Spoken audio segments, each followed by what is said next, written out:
Halo teman-teman kelas 5 di seluruh Nusantara.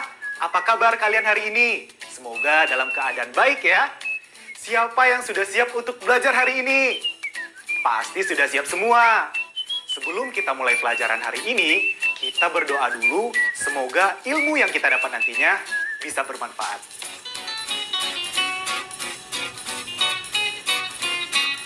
Kita mulai yuk. Pertama-tama, kita baca dulu cerita berikut ini.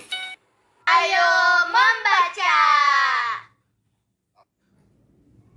Itam dan Up, ditulis oleh Yovita Siswati, diilustrasikan oleh Evi Selvia. Bab 1. Gelombang besar. Itam dan Michelle sedang asik bermain gangsing ketika mendengar nyanyian yang sudah sangat mereka kenal. Lagu itu lagi, apa Cilam tidak bosan ya? Kata Itam. Ini penting, sergah Cilam. Belum selesai kalimat Cilam, mendadak bumi berguncang hebat. Itam dan Michelle berlari ketakutan. Gelombang raksasa menghantam. Air laut menyeret Itam, memisahkannya dari Cilam, lalu menghempaskannya ke sebatang pohon kelapa. Itam memeluk erat pohon kelapa itu agar tidak kembali terseret air. Itam berhasil memanjat pohon kelapa sampai ke puncak. Dari atas yang terlihat air dan air. Tidak ada Michelle. Tidak ada siapapun. Kini hanya ada dia dan pohon kelapa itu.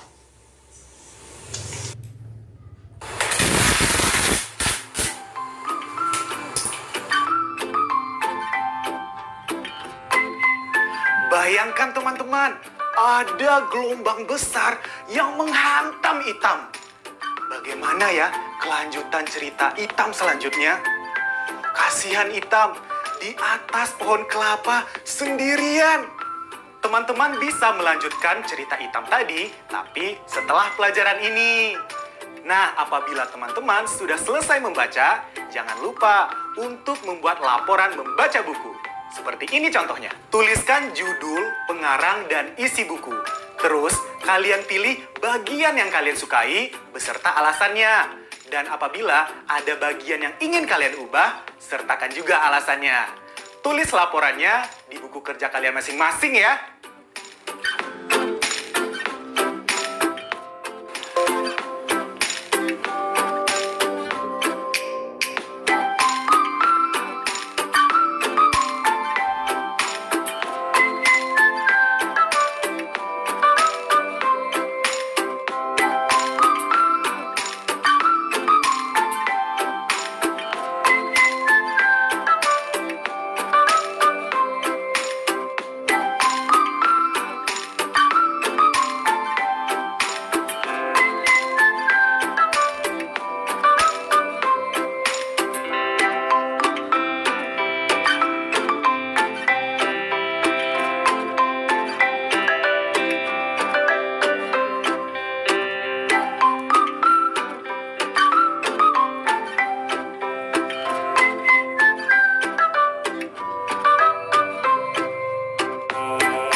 Perhatikan gambar berikut.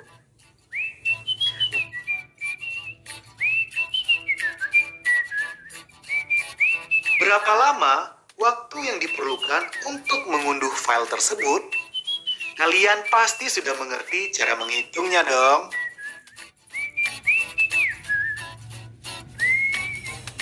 Kita coba kerjakan sama-sama yuk. Yang sudah kita tahu adalah file sudah terunduh sebanyak 95%. Dan perkiraan waktu selesai mengunduh file adalah 15 menit. Ini berarti file yang belum terunduh adalah 5%. Dan waktu yang dibutuhkan untuk mengunduh 5% file yang tersisa adalah 15 menit. Ingat, 5% itu sama dengan 5/100. Nah, kemudian kita hitung perkiraan waktu yang diperlukan untuk mengunduh seluruh file dengan cara ini. 100 dibagi 5 dikali 15. Hasilnya sama dengan 300. Jadi, waktu yang dibutuhkan untuk mengunduh seluruh file adalah 300 menit. Mudah bukan?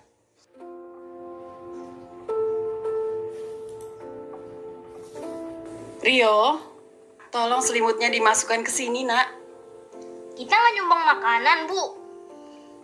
Nanti kita beli dulu di supermarket. Soalnya sebaiknya makanan yang disumbangkan itu makanan yang sudah jadi dan nggak perlu dimasak. Seperti biskuit, loh, kok, ya. Gempa bumi, Bu. Ayo, cepat sini. Untung kamu lagi sama ibu, Nak.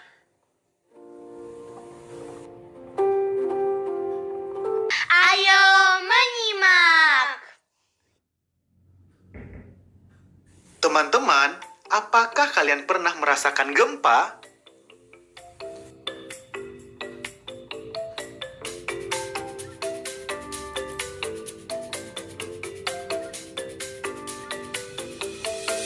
Gempa bumi dapat menyebabkan kerusakan bangunan dan lainnya. Berkaitan dengan gempa bumi, apakah kamu mengetahui istilah pusat gempa yang disebut epicentrum dan hiposentrum? Epicentrum adalah pusat gempa di luar permukaan bumi. Hiposentrum adalah pusat gempa di dalam perut bumi dengan kedalaman tertentu. Nah, pada peta penyebaran gempa bumi, istilah pusat gempa yang sering digunakan adalah epicentrum. Bagaimana ya cara menentukan epicentrum sebuah gempa bumi? Ya, benar. Kita bisa menggunakan lingkaran bantu. Nah, coba perhatikan gambar berikut. Diketahui 3 posisi stasiun pengamatan, misalnya titik A, B, dan C. Kemudian, dibuat garis bantu dan perpotongan garis bantu merupakan episentrumnya. Setelah epicentrum ditentukan, maka dapat dibuat ilustrasi penyebaran gempa seperti pada gambar berikut ini. Nah, dengan menggunakan metode ini, kita bisa mengetahui seberapa luas penyebaran gempa ketika gempa terjadi. Mudah kan? Ayo mencoba.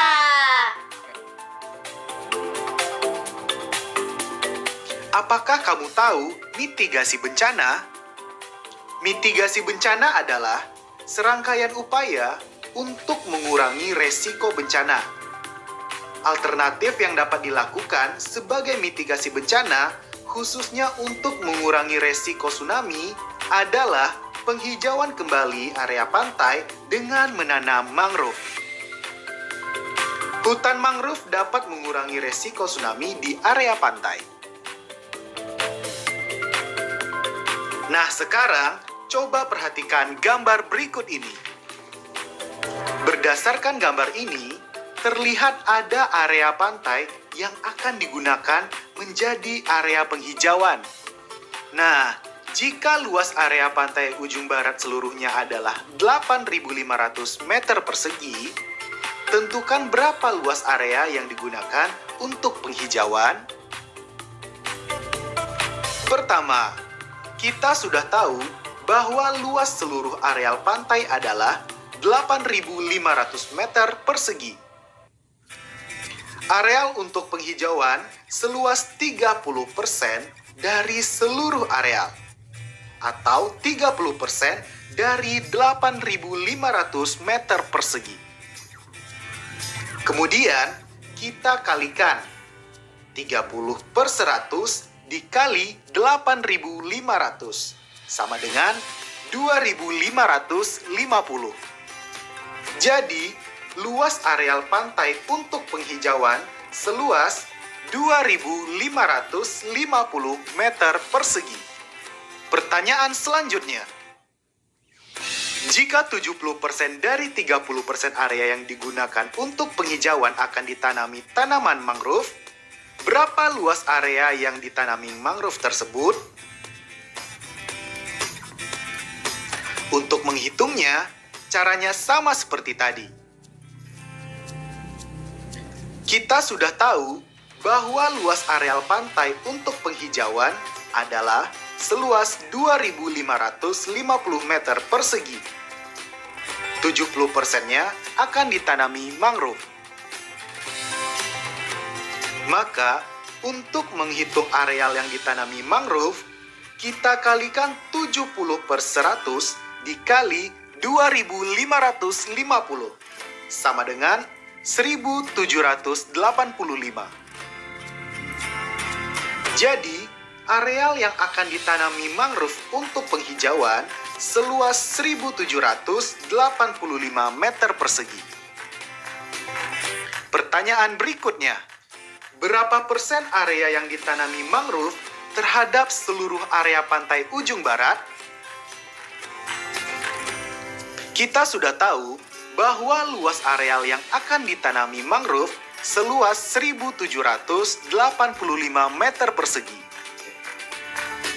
Luas seluruh areal pantai ujung barat adalah 8.500 meter persegi.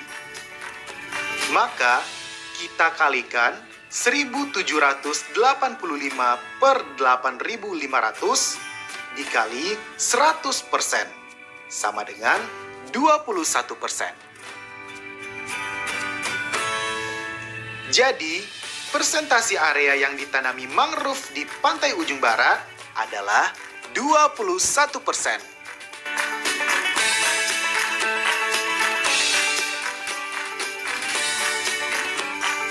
Nah, teman-teman, pasti teman-teman udah pada jago menghitung persentase. Tapi, teman-teman harus tetap latihan ya, supaya makin jago lagi. Oh iya, sebelum Kak Angga pergi, kita latihan sama-sama dulu ya.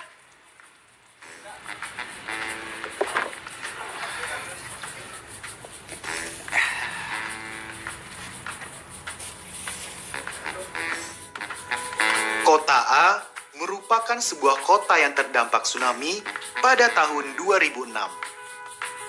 Diketahui 23% penduduknya menjadi korban tsunami. Jika penduduk kota tersebut adalah 1,5 juta jiwa, berapakah perkiraan orang yang menjadi korban tsunami di kota tersebut?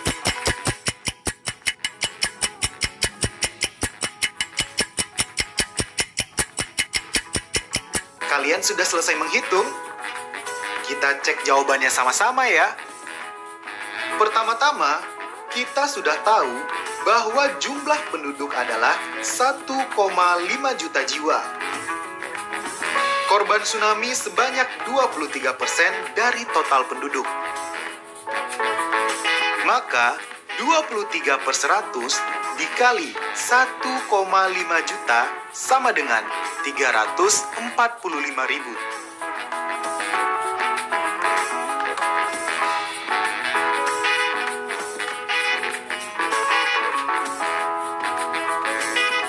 Jadi, korban tsunami di kota A sebanyak 345.000 jiwa. Pertanyaan kedua, bantuan yang sudah berhasil didistribusikan kepada korban bencana alam sudah mencapai 65% pada 5 hari pertama.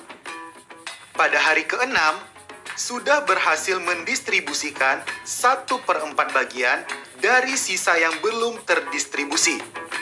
Berapa persentase bantuan yang telah berhasil didistribusikan sampai hari ke-6?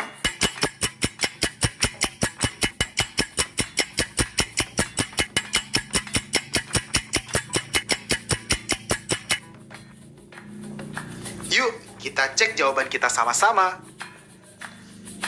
Yang sudah kita tahu adalah jumlah bantuan yang sudah didistribusikan sampai hari kelima sebanyak 65%. Berarti masih ada 35% yang belum didistribusikan. Nah, di hari ke-6, bantuan bertambah 1/4 dari sisa yang belum terdistribusi. Yang berarti 1/4 dari 35%. Kita harus cari tahu terlebih dahulu berapa persenkah itu terhadap total seluruh bantuan. Caranya seperti berikut. 1/4 dikali 35% sama dengan 1/4 dikali 35/100. Sama dengan 35/400. Karena kita mau mencari persentase, maka kita ubah pecahan menjadi per 100.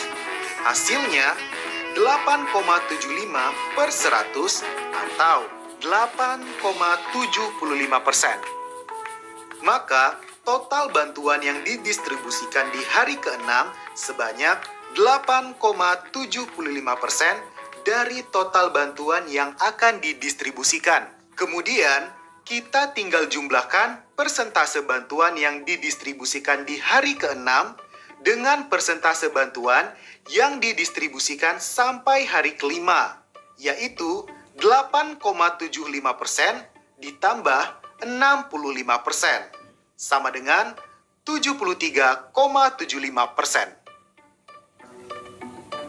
Jadi, persentase bantuan yang telah berhasil didistribusikan sampai hari ke-6 sebanyak 73,75%. Proyek kreatif minggu ini.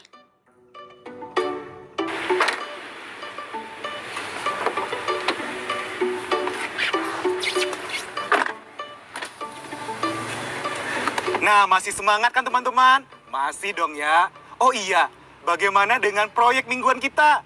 Apakah sudah selesai? Kalau sudah selesai, saatnya kamu untuk buat laporan. Buat laporannya di buku kerja kamu dan ikuti panduan berikut ini. Kalian bisa menuliskan bahan dan alat yang digunakan, waktu kerja, orang yang terlibat, hal menyenangkan yang kalian rasa selama membuat proyek. Kalian juga bisa menuliskan kesulitan yang kalian temukan saat membuat proyek mingguan. Dan jangan lupa bagaimana kalian mengatasi kesulitan tersebut. Kalian juga boleh kok menuliskan laporan sesuai cara dan kreativitas kalian sendiri. Kalian juga bisa membuat laporan dengan cara dan kreativitas kalian.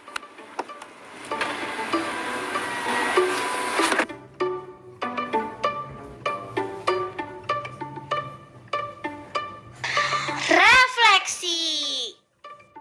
Sekarang waktunya mengingat lagi pelajaran hari ini. Teman-teman masih ingat cerita tentang Itam dan U tadi? Lalu ingatkan bagaimana cara membuat laporan setelah membaca buku?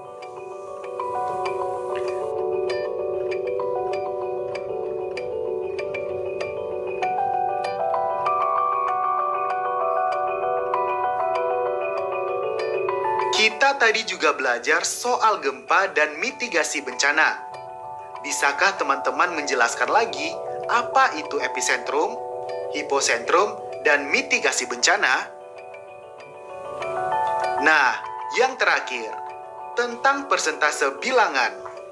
Setelah kita mencoba dan latihan soal tadi, Apakah teman-teman sudah bisa menghitung persentase?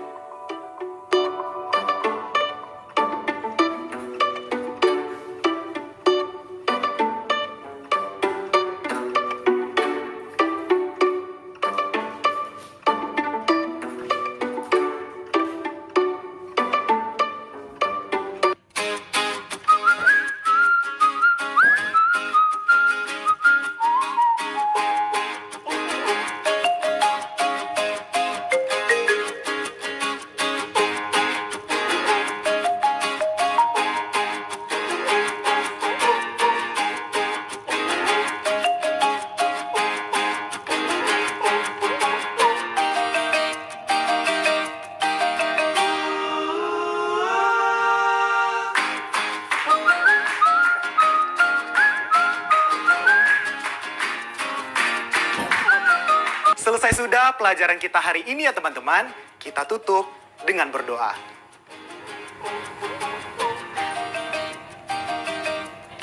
Semoga ilmu yang kita dapat bisa bermanfaat bukan hanya untuk kita, tapi juga untuk sesama.